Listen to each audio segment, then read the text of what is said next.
Hello friend, Gujarat ગૌણ સેવા પસંદગી વર્ગ 3ની અંદર ગ્રુપ એ અને બીની જે આપણે પરીક્ષા આવવાની છે સીસીઈની, તેમાં આપણે વિષય છે રાજ્ય વ્યવસ્થા. તેની વિશે આજે આપણે 25 ક્વેશ્ચન તેના જોઈશું.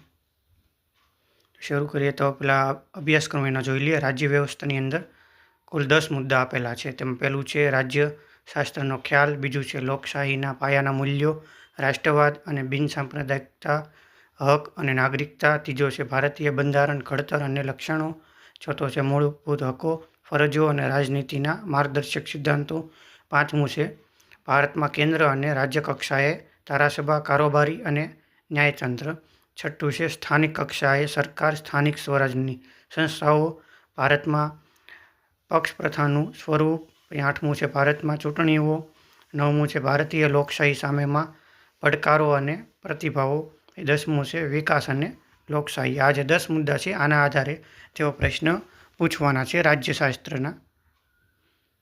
પહેલો પ્રશ્ન જોઈએ આપણે તો રાજ્યશાસ્ત્ર, પોલિટિક્સ સાયન્સ આપણે એને કહેવાય અંગ્રેજીની અંદર, ના પિતા તરીકે કોને ઓળખવામાં આવે છે?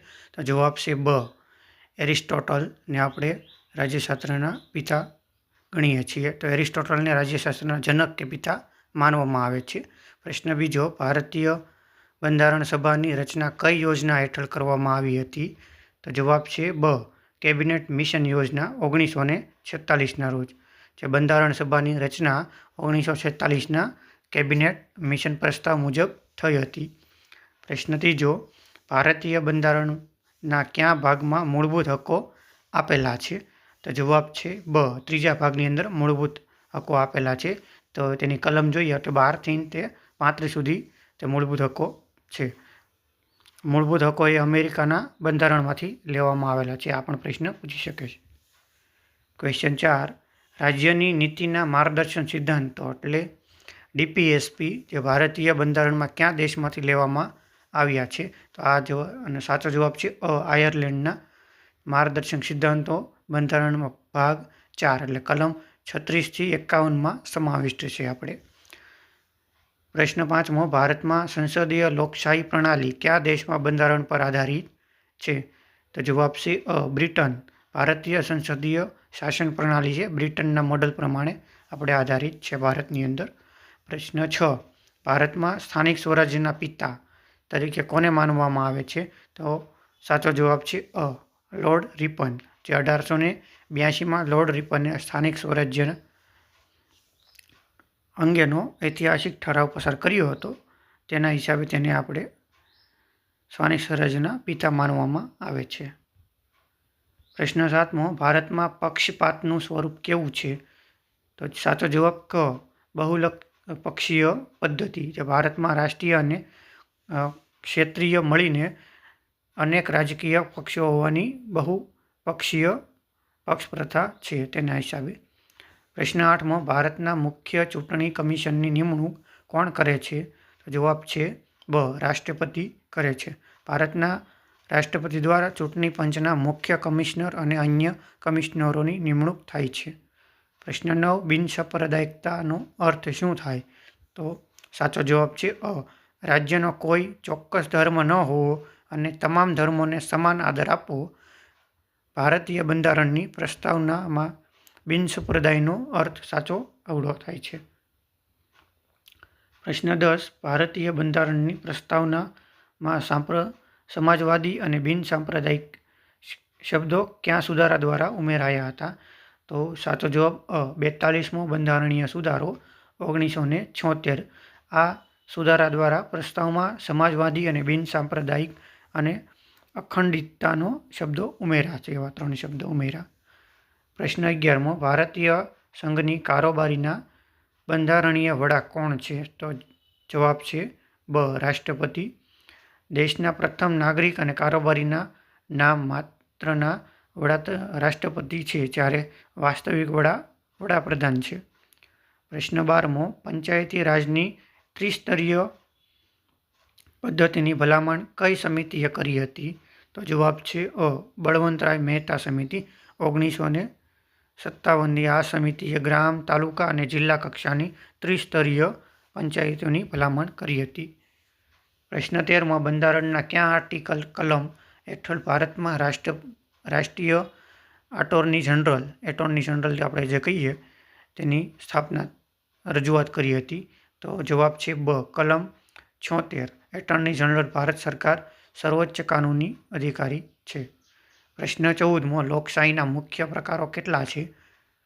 તો જવાબ છે અ પ્રત્યક્ષ અને પરોક્ષ. આ જે બે છે તે લોકશાહીના મુખ્ય પ્રકાર છે. ભારતમાં પરોક્ષ એટલે પ્રતિનિધિત્વ રૂપ અને લોકશાહી ધરાવે છે.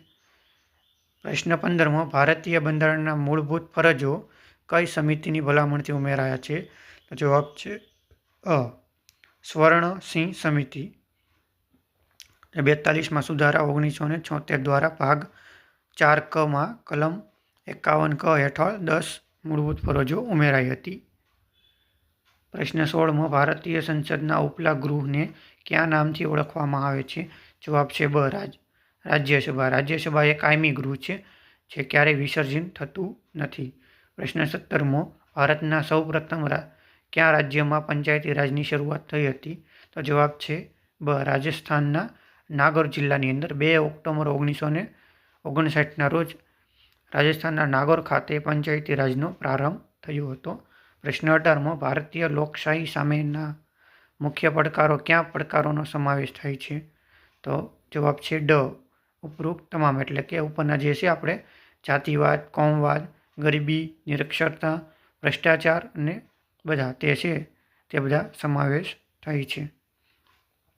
પ્રશ્ન 19મો, બંધારણના કયા અનુચ્છેદ હેઠળ ભારતના નાગરિકોને વાણી અને અભિવ્યક્તિની સ્વતંત્રતા મળેલ છે? તો જવાબ છે બ અનુચ્છેદ 19(1)(a). આ કલમ હેઠળ વાણી સ્વતંત્રતા અને અભિવ્યક્તિની આઝાદી આપવામાં આવી છે. પ્રશ્ન 20મો, 73મો બંધારણીય સુધારો 1992 શેની સાથે સંબંધિત છે? જવાબ છે બ ગ્રામીણ પંચાયતી રાજ સંસ્થાઓ સાથે સંબંધિત છે. તો 73મા સુધારાની પંચાયતને બંધારણીય દરજ્જો મળ્યો, જ્યારે 74મા સુધારાની નગરપાલિકાઓને મળ્યો હતો. પ્રશ્ન 21મો, વિકાસ અને લોકશાહી વચ્ચેનો સંબંધ કેવો છે?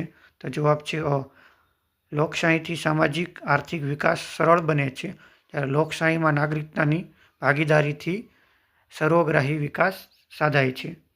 પ્રશ્ન 22ની અંદર ભારતના પ્રથમ નાગરિક કોણ ગણાય છે? તો જવાબ છે બ રાષ્ટ્રપતિ. તે ભારતના રાષ્ટ્રપતિ દેશના પ્રથમ નાગરિક તરીકે આપણે એને ઓળખીએ છીએ. પ્રશ્ન 23મો, સર્વોચ્ચ અદાલત સુપ્રીમ કોર્ટના ન્યાયાધીશો કઈ વયે નિવૃત્ત થાય છે? તો સાચો જવાબ છે ક 65 વર્ષે સર્વોચ્ચ અદાલતના ન્યાયાધીશો 65 વર્ષની ઉંમરે, વડી અદાલતના ન્યાયાધીશો છે 62 વર્ષની ઉંમરે નિવૃત્ત થાય છે. પ્રશ્ન 24મો, રાષ્ટ્રપતિ દ્વારા રાજ્યસભામાં કેટલા સભ્યો સાહિત્ય, વિજ્ઞાન, કળા અને સમાજ સેવા ક્ષેત્રે મનોનીત કરવામાં આવે છે, એટલે નોમિની? બરાબર. સાચો જવાબ છે બ 12 સભ્યો. જે રાજ્યસભાના રાષ્ટ્રપતિ 12 વિશિષ્ટ વ્યક્તિઓની નિમણૂક કરે છે.